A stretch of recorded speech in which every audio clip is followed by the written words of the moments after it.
Yes. Billy, hey, this is Rob Williams with Mama's Fallen Angels. How you doing? Good. How you doing? Not too bad, not too bad. Just got a short interview lined up with Chelsea. We know you're real busy. We're not going to take up much of your time, Billy. We just want to ask some questions. First of all, thanks for getting with us. We really do appreciate it. Some kind of we're branching out new into. So I think all of our readers and listeners will really enjoy hearing from Billy Rowe and hearing what's going on new with Jet Boy. And speaking of that, jumping right in, there were plans for an EP and then possibly a full-length album.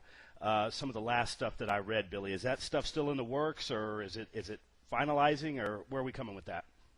Yeah, that's pretty much what is going on. We went in and the EP's actually already recorded, mixed and done. We just kind of stumbled into that idea, having some of the new songs more ready than some of the others, or some of the new songs more ready than the others. So we're going to release this EP in the next month or so, or maybe 2 months. And I don't really know say what type of date, but here. And then in the meantime, we're going to go in and start putting together the other songs for a full-length album for the new year. That's great. That's for great. 2010. So. This past year, Billy, some pretty big stages for Jet Boy for sure. Rocklahoma, the South Texas Rock Fest. What was it like playing those, big arenas? And Jet Boy had been back together for a while, but to get out in front of that type of crowd, was that a little bit different the first time, or did you guys just fall right back in?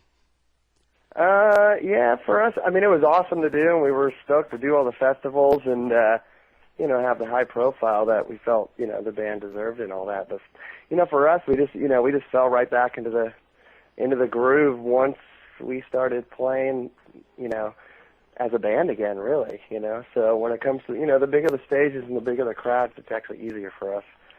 So right, it's been awesome, Myself, Mick, and Fern, original members that are doing it right now. We just, and once we got together, we realized that we have a chemistry together.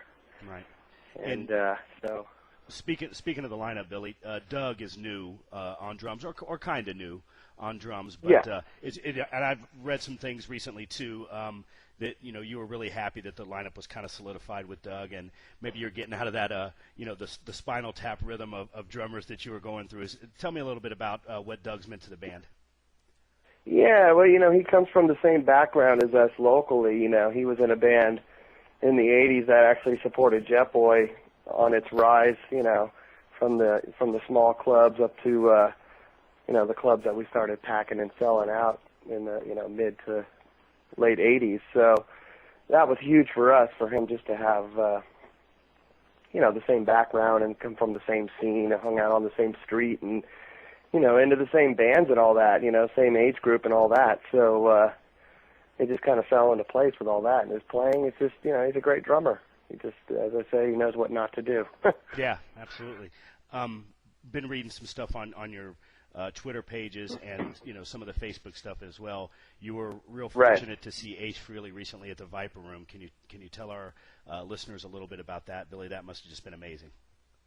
Oh, that was incredible. I mean, Ace Frehley is the reason I play guitar. So for me, it was, it was unbelievable to see him in a small venue like that, so intimate and just packed to the gills, and playing tracks that he'd never played live, like Getaway, Speeding Back to My Baby, and it was awesome. Some of the stuff that didn't even really come out at the last time I saw him at Rocklahoma in '08. Some of that stuff didn't come out, so yeah, I know it's really good seeing some of the set lists that he's put together recently. Oh yeah, yeah, yeah. And I believe there's going to be even more jewels coming out with him down the line that have never been played live. So yeah, the new record's good. So. Yeah, it's great. Yeah, looking forward to a more extensive tour. You were able to talk to Slash a little bit. Did I read that too before Ace? Yeah, we did. We have our history, which people in the rock and roll world of our era know, being in the books, and we were good friends back then. And we knew he was going to be there, and the three of us just said, we can go at it two ways: be bitter or go at it as like, hey, good to see you. It's been a long time, and let the past be the past. So, and that's what we chose to do, and it was good. It was good energy, and it was all positive. It was, it was good to see him as all of us together. I mean, we spend some, quality time in those days. So have many memories that only a few of us can share. So it was good. Yeah, I read that you had written that it was real positive. So yeah, that's a good thing. hmm Talk to me a little bit about the Butler. Speaking of, well, not so much maybe the LA scene, but the San Francisco, the Bay Area scene. You and some Bay Area guys are together and have a great rockin' band out, and actually have a gig this Saturday that we'll plug after you tell me about the Butlers a little bit.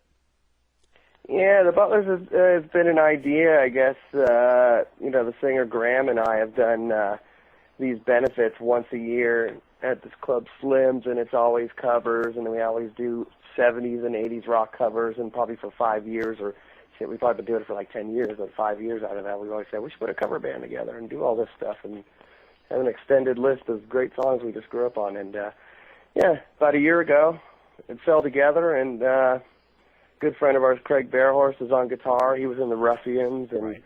the original member of Lodge Rocket, and Michael Butler's on bass. And that's kind of where Doug came in. Is when we were looking for a drummer, and I wanted to see if he wanted to come down and do that, and then he fell upward into Jet Boy. So, but the Butlers is it's all about fun, just picking a bunch of songs that we grew up on, and it's like playing a high school party every time we do it. So I was going to say that's something that's always amazed me going, to a lot of shows, and you go see the big stadium shows, and then you see like the mid-level club shows, but it just seems like the small level club shows where the guys are coming in, and even if it's covers, there's still a lot of energy there because the people know, and it become a big sing along and kind of a party type thing. So it's always pretty cool to see. Yeah, exactly. A great rock song's a great rock song. So we're just playing stuff, we're fans of, myself, I'm just a fan, playing rock and roll. So, there you go. We're just playing stuff that I grew up on and I, listen to this day, so. Yeah, well, I'm telling you, you're living the life for sure.